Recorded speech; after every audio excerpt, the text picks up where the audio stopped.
Shalom sahabat Yesus, pada ibadah 5 menit kita hari ini kita akan dilayani oleh Pastor Victor Wang. Saya yakin pesan Tuhan yang akan disampaikan oleh Pastor Victor Wang akan memberkati kita semua. Kita akan sembah Tuhan sebentar, lalu kita akan dengarkan firman Tuhan.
Halo komunitas sahabat Yesus, hari ini saya akan saya kasih judul sharing saya, Your Response, Your Result. Sekali ada satu pemuda, dia sangat bersungguh-sungguh, rindu dipakai buat menginjili di daerah pedalaman Afrika. Dan dia sekolah Alkitab, dan setelah dia lulus, dia mencari sponsor ke gereja, bahkan ke badan misi, untuk ada dari mereka yang mensponsorinya untuk pergi ke pedalaman Afrika. Dan gak ada satu gereja pun, bahkan satu badan misi pun yang mau mensponsori dia. Akhirnya dia bekerja di kotanya sebagai pekerja biasa. Suatu kali ketika dia hendak pergi bekerja, waktu dia mengendarai mobil, dia mengalami kecelakaan hebat. Beberapa bagiannya ada yang patah di bagian tubuhnya, bahkan giginya rusak semua. Jadi semua giginya diganti pakai gigi palsu. Yang menarik, setelah hal terjadi, nggak berapa lama setelah itu, ada satu badan misi yang mau mensponsori dia untuk pergi misi ke Afrika. Wah, dia begitu bersemangat dan akhirnya dia pergi ke pedalaman Afrika. Baru hari pertama dia masuk ke pedalaman Afrika, dia kena perangkap binatang dari suku primitif di Afrika. Dan betul, gak lama setelah itu ada orang muncul dan dipikir ini binatang baru karena suku primitif ini gak pernah melihat orang sebelumnya selain sukunya sendiri. Akhirnya anak muda ini dibawa ke sukunya dan ditaruh di kerangkeng seperti itu. Dan di depannya ada katel besar dan dia tahu sebentar lagi dia akan dimasak, dijadikan makanan oleh suku kanibal primitif ini. Dan waktu dia menunggu, tiba-tiba salah satu dari penjaga suku primitif ini memberikan kayak umbi-umbian sejenis akar-akaran suruh dimakan. Karena dia lapar akhirnya dia makan juga. Waktu dia makan ternyata ada bagian dari umbi-umbian tersebut yang terselap di giginya. Dia coba ambil gak bisa lepas, jadi dia ambil giginya, dia bersihin, kemudian dia masukkan lagi ke dalam mulutnya. Dan tahukah saudara, penjaga suku primitif ini kaget. Hah, kok ada orang bisa lepasin giginya, masukin lagi. Kemudian mereka coba, gak bisa. Mereka panggil kepala sukunya, gak bisa juga. Lepasin giginya, masukin lagi. Dan kepala sukunya pikir ini adalah dewa. Jadi semua sukunya disuruh sujud menyembah ke anak muda ini.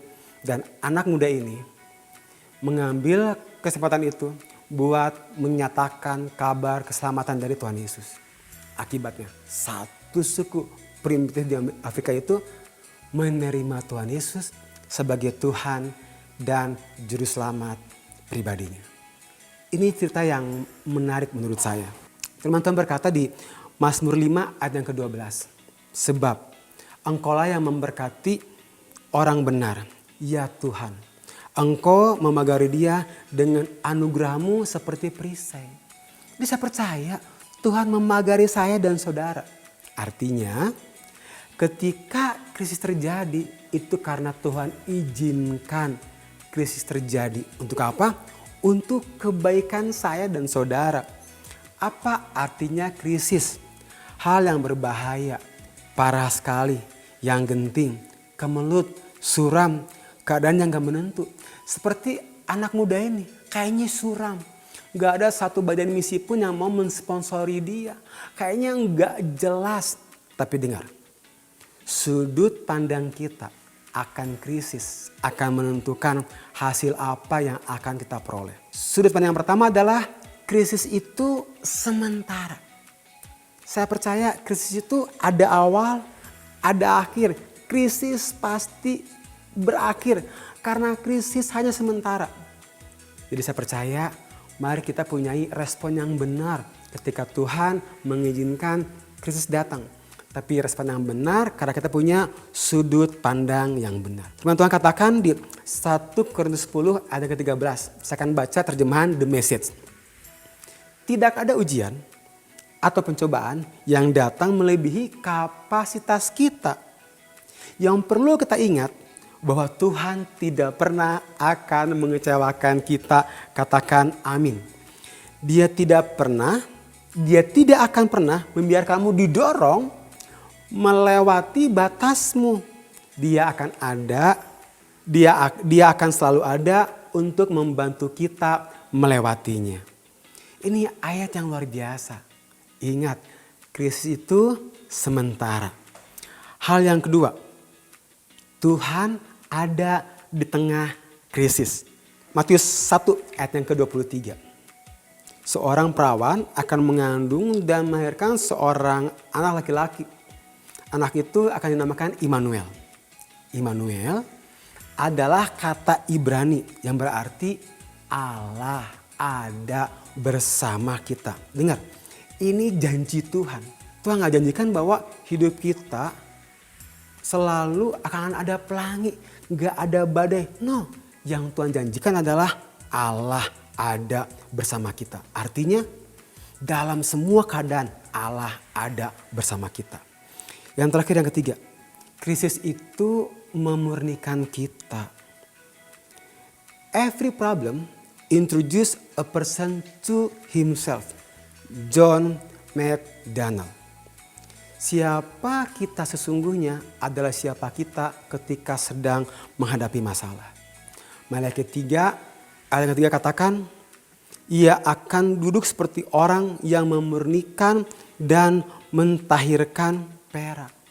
Saya tahu ketika krisis terjadi, Tuhan sedang mengangkat, memunculkan bagian-bagian karakter dari hidup kita yang perlu kita angkat. Bagian-bagian yang gak segambar dan serupa dengan Tuhan Yesus, dia sedang angkat. Supaya kita semakin serupa dan segambar dengan Tuhan Yesus. Sudut pandang kita akan menentukan respon. Dan respon kita akan menentukan hasil apa yang akan kita peroleh. Di tengah krisis, punyai sudut pandang yang benar. Tuhan Yesus memberkati.